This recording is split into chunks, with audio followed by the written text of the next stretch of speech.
जय हिंद दोस्तों, हमारा नाम है निधि गुप्ता। आज हम लोग 30 जी के क्वेश्चन देखेंगे जो आपके एग्ज़ाम में बार बार पूछे जा रहे हैं। और दोस्तों ये क्वेश्चन किसी न किसी साल आए हुए हैं, वही क्वेश्चन को आज हम लोग डिस्कशन करने वाले हैं। और दोस्तों लास्ट में एक क्वेश्चन आपके लिए होगा जिसका आंसर आपको कमेंट्स बॉक्स में कमेंट करके बताना है। तो चलिए दोस्तों हम लोग देखते हैं। हमारा फर्स्ट क्वेश्चन है दोस्तों 1। तो दोस्तों भारत में ब्रिटिश शासन के दौरान गवर्नर जनरल काउंसिल के विधि रहस्य सदस्य के रूप में कौन नियुक्त हुआ था? तो दोस्तों इसका सही जवाब है ऑप्शन सी, सत्येंद्र सिन्हा। सत्येंद्र सिन्हा थे जो ब्रिटिश शासन के दौरान गवर्नर जनरल काउंसिल की विधि सदस्यों के रूप में नियुक्त किए थे। हमारा नेक्स्ट क्वेश्चन है दोस्तों 2। भारत में ब्रिटिश शासन के संबंध में भारतीय कानूनी आयोग का लोकप्रिय नाम है। तो दोस्तों इसका सही जवाब है ऑप्शन डी, साइमन कमीशन। ये कानूनी आयोग का लोकप्रिय नाम है। और नेक्स्ट क्वेश्चन है दोस्तों 3। निम्नलिखित में से कौन भारत के प्रथम कानून मंत्री थे? दोस्तों ये चार्टों यहाँ पे आपको ऑप्शन दिए गए हैं, इनमें से आपको ये बताना है कि भारत के प्रथम कानूनी मंत्री कौन थे। तो दोस्तों हमारा सही जवाब है option A, doctor BR Ambedkar जो थे वो भारत के पहले कानूनी मंत्री थे। हमारा नेक्स्ट क्वेश्चन है दोस्तों 4। निम्नलिखित में से किस कानून ने भारत में ब्रिटिश शासन की नींव रखी? दोस्तों इसमें से चार ऑप्शन दिया गया आपको, इसमें से बताना है चारों में से कौन सा राइट है जो भारत में ब्रिटिश शासन नींव रखी थी। तो दोस्तों इसका आपका सही जवाब है ऑप्शन बी, विनियमितीकरण अधिनियम 1773 में हुआ था। 1773 में इन्होंने ही भारत में ब्रिटिश शासन का नींव रखी थी। हमारा नेक्स्ट क्वेश्चन है दोस्तों 5। निम्नलिखित में से कौन 1946 एवं 1947 के दौरान अंतरिम सरकार में भारत के वित्त मंत्री थे? दोस्तों 1946 और 1947 के दौरान कौन अंतरिम सरकार में भारत के वित्त मंत्री रहे थे?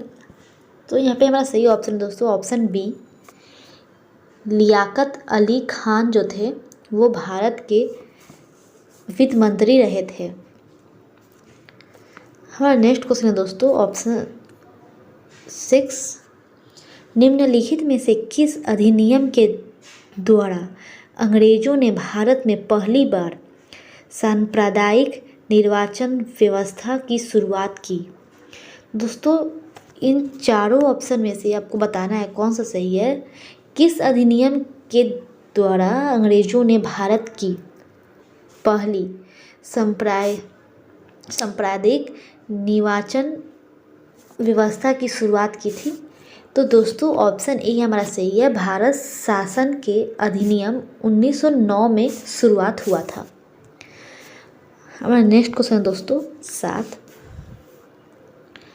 भारत शासन अधिनियम 1919 मुख्यतः किस पर आधारित है?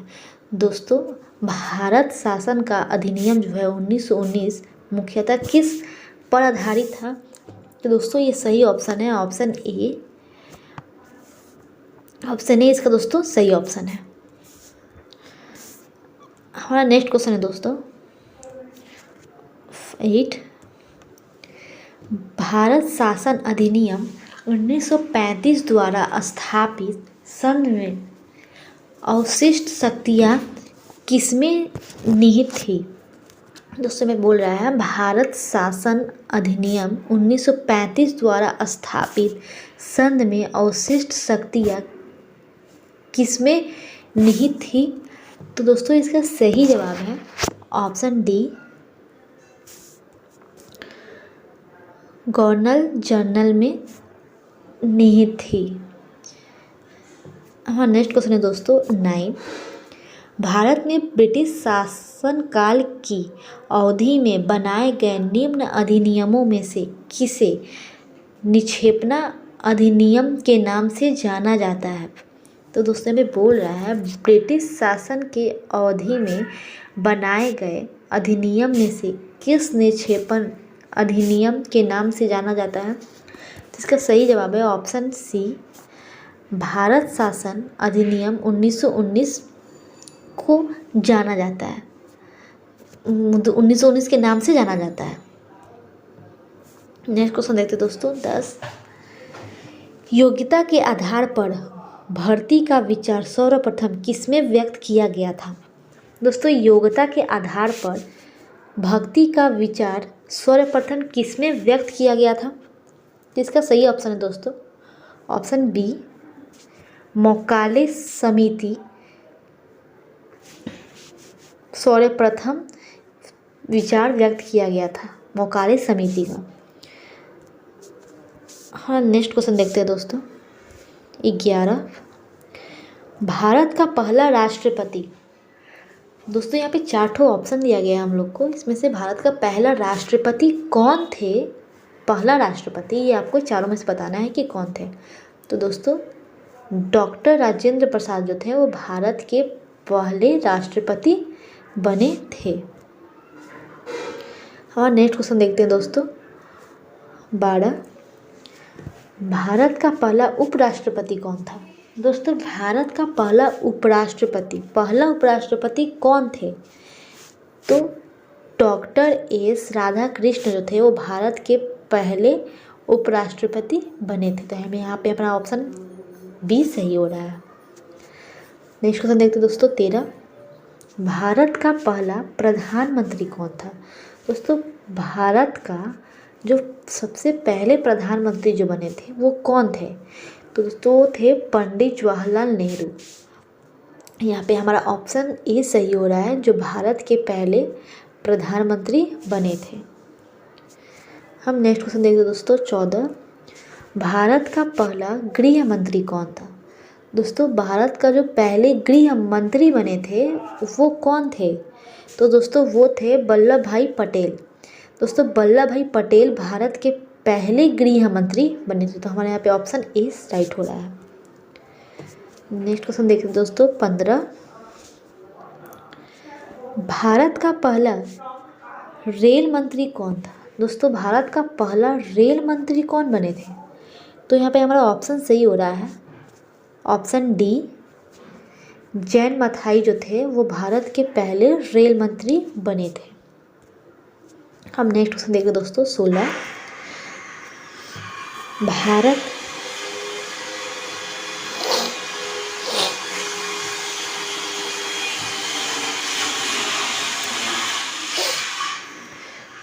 भारत का पहला रक्षा मंत्री कौन थे?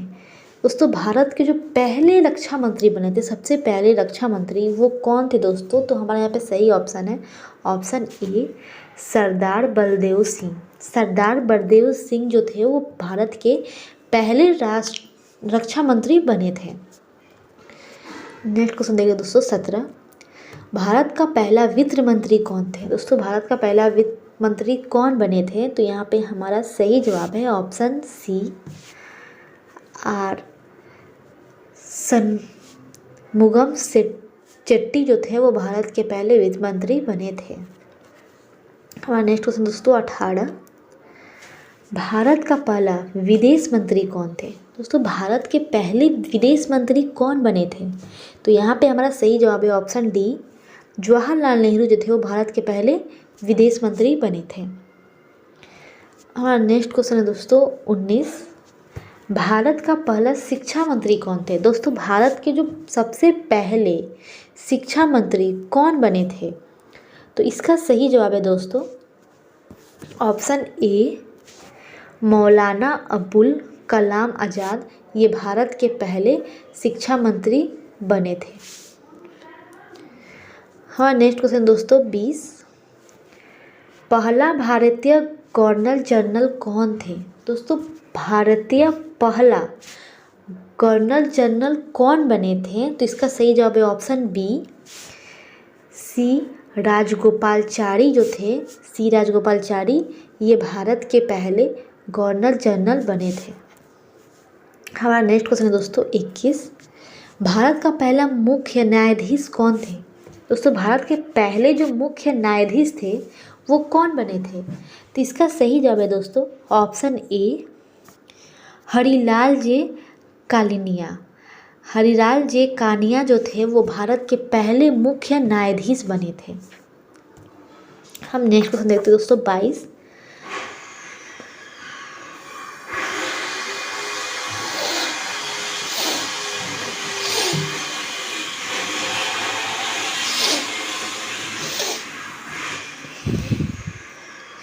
भारत का पहला मुख्य निर्वाचन आयुक्त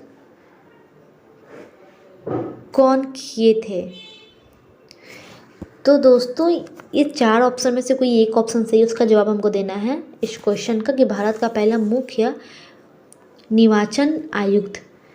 तो हमारा सही जवाब जो है वो है ऑप्शन बी सुकुमार सेन। हमारा नेक्स्ट क्वेश्चन देखते हैं दोस्तों 23, भारत का पहला मुख्य सूचना आयुक्त। दोस्तों भारत के पहले मुख्य सूचना आयुक्त कौन किए? तो इसका सही ऑप्शन है दोस्तों ऑप्शन ए वजाहत हबीबुल्ला, ये भारत के पहले मुख्य सूचना आयुक्त किए थे। हमारा नेक्स्ट क्वेश्चन है दोस्तों 24, भारत का पहला केंद्रीय सत्कर्ता आयुक्त कौन थे? दोस्तों भारत के पहला केंद्रीय सत्कर्ता आयुक्त कौन थे? तो दोस्तों इसका सही जवाब है option B N Srinivas Rao, ये भारत के पहले सत्कर्ता नियुक्त किए थे। हाँ, नेक्स्ट क्वेश्चन दोस्तों 25, भारत के लोकसभा के पहले अध्यक्ष। दोस्तों भारत के लोकसभा के पहले अध्यक्ष कौन थे? तो दोस्तों इसका सही ऑप्शन है ए जीवी मावलंकर, ये हमारा ए सही ऑप्शन है। हमारा नेक्स्ट ऑप्शन दोस्तों नेक्स्ट सवाल है 26, चीन के जनवादी गणराज्य की स्थापना कब हुई थी? दोस्तों चीन के जनवादी जनगणना की स्थापना कब हुई थी? तो दोस्तों इसका सही ऑप्शन है ऑप्शन सी वर्ष 1949 में चीन की जनवादी जनगणना की स्थापना हुई थी। हमारा नेक्स्ट क्वेश्चन है दोस्तों 27, यूरोप का मरीज किसे कहा जाता है? दोस्तों यूरोप का मरीज किसे कहा जाता है? तो इसका सही जवाब है दोस्तों ऑप्शन सी तुर्की को दोस्तों यूरोप का मरीज कहा जाता है। हमारा नेक्स्ट क्वेश्चन है दोस्तों 28, फ्रांस की क्रांति कब हुई थी? दोस्तों फ्रांस की क्रांति कब हुई थी? तो दोस्तों 1789 ईस्वी में फ्रांस की क्रांति हुई थी। यहाँ पे हमारा ऑप्शन बी सही आंसर है। हमारा नेक्स्ट क्वेश्चन है दोस्तों 29, हमने विश्व के किस राज्य के संविधान से अपने मूल अधिकारों की कल्पना ग्रहण की है? दोस्तों भी बोल रहा है कि हमने विश्व के किस राज्य के संविधान से अपने मूल अधिकारों की कल्पना ग्रहण की है? तो हमारा सही ऑप्शन है दोस्तों ऑप्शन डी यूएसए से दोस्तों हमने संविधान का मूल अधिकारों की कल्पना ग्रहण की है, हमने कुछ सीखी है। हमारा नेक्स्ट क्वेश्चन दोस्तों ऑप्शन 30, दूसरी हमारा लास्ट क्वेश्चन है, चलिए इसको देखते हैं। यदि राष्ट्रपति का पद खाली है तो उसे कितनी अवधि के अंदर भरना आवश्यक है? दोस्तों राष्ट्रपति का जो पद होता है वो खाली है, उसमें अभी कोई भी राष्ट्रपति नहीं है। तो उसमें कितना दिन का टाइम दिया जाता है कि उतना दिन के अंदर आपको राष्ट्रपति नया लाना है। तो दोस्तों 6 महीना, यहाँ पे 6 महीने का टाइम दिया जाता है दोस्तों। ये 6 महीना के अंदर आपको नया राष्ट्रपति को लाना है, एक नया राष्ट्रपति को लेकर आना है, यही नियम होता है दोस्तों। तो चलिए दोस्तों नेक्स्ट देख रहे हैं। दोस्तों हमको बोलना है कि हम लोग 30 क्वेश्चन जो कभी किए हैं, इसके बाद हम लोग कुछ क्वेश्चन आंसर भी करेंगे जो कि आपके जीके से रिलेटिव होगा, जो कि आपके एग्जाम में पूछे जाते हैं, उसी को हम लोग क्वेश्चन आंसर के रूप में देखेंगे, ठीक है। तो उसके बाद हम आपको कुछ ऑप्शन बताएंगे जो कि आपको कमेंट बॉक्स में उसका आंसर बताना है। चलिए हम लोग क्वेश्चन आंसर देख रहे हैं। यूपीएससी की परीक्षा कहाँ होती है? दोस्तों यूपीएससी की परीक्षा, आप लोग यूपीएससी तो पता ही है, आप लोग कर रहे हैं, उसी की तैयारी कर रहे हैं अभी, तो उसकी एग्ज़ाम कहाँ होती है दोस्तों? ये बहुत कॉमन सा क्वेश्चन है, ये हम लोग आज डिस्कशन करेंगे। दोस्तों यूपीएससी की जो परीक्षा होती है वो शाहजहाँ रोड नई दिल्ली के स्थित यूपीएससी परिसरन में आयोजित की जाती है। दोस्तों ये आपको पता होना चाहिए, आपको पता भी होगा, नहीं होगा तो आज हम लोग इसका देख ले रहे हैं। हम लोग नेक्स्ट क्वेश्चन देखते हैं दोस्तों। यूपीएससी की परीक्षा, ये तो दोस्तों अभी देख चुके हैं। नेक्स्ट, यूपीएससी के लिए योग्यता क्या होती है? दोस्तों यूपीएससी जो एग्ज़ाम होती है उसके लिए योग्यता क्या होती है? तो दोस्तों इसका आंसर देख रहे हैं। इस परीक्षा में शामिल होने के लिए उम्मीदवार का किसी भी मान्यता प्राप्त विश्वविद्यालय से किसी भी विषय में ग्रेजुएट होना आवश्यक है। तो दोस्तों आपको अगर यूपीएससी करना है तो आपको ग्रेजुएट होना आवश्यक है, किसी भी फील्ड से, आप आर्ट्स कॉमर्स साइंस कुछ भी लेके किए हो, लेकिन आपको ग्रेजुएशन ज़रूरी है इसको यूपीएससी को करने के लिए। तो हम नेक्स्ट क्वेश्चन को देख रहे हैं। दोस्तों यूपीएससी, दोस्तों ये सबको जानता है यूपीएससी का फुल फॉर्म क्या होता है? दोस्तों आप लोग को पता है तो अच्छा है, नहीं पता है तो हमको बता दे रहे हैं कि यूपीएससी का फुल फॉर्म जो होता है यूनियन पब्लिक सर्विस कमीशन। ये देख लीजिए दोस्तों, ये यूपीएससी का फुल फॉर्म है, यूनियन पब्लिक सर्विस कमीशन, ये पूरा यूपीएससी का फुल फॉर्म है। तो ये दोस्तों हम लोग